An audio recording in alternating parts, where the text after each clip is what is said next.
Good morning, Mrs. McTavish here. Okay. Friday afternoon, the most charming and delightful, unplanned and impulsive event occurred in my 9th period freshman English class. No one surprised us with cupcakes or cookies, but a cluster of students came in singing, apparently a song they had learned last year. It sounded so lovely that I asked them to sing the whole song all over again, and then suggested that anyone who wanted to could stand up in the front of the room in a little choir and sing for the rest of us. Well, most of the students joined in the choir.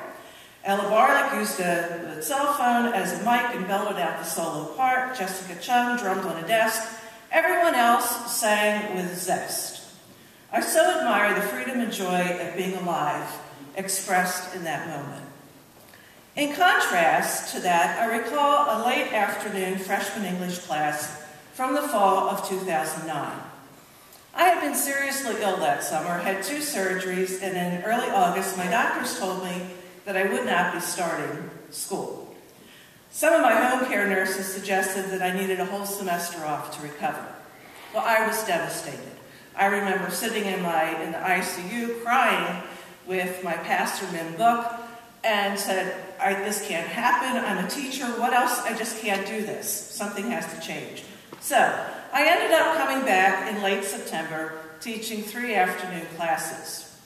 My last class was full of rascals, and a couple serious and well-behaved girls.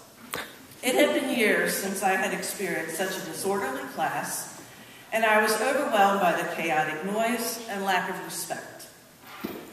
I seriously began to doubt whether I could even teach anymore. Well, that same cluster of students had a similar effect on some other teachers. Now, I have students from that class in AP English, and I hear others across the hall in Dr. Bishop's classroom leading discussions on mere Christianity.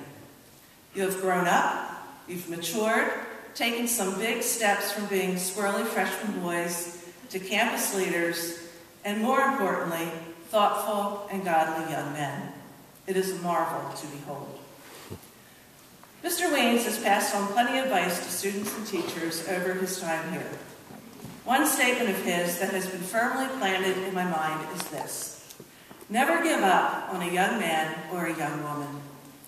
That fall of '09, I was just about ready to give up on myself and that freshman class.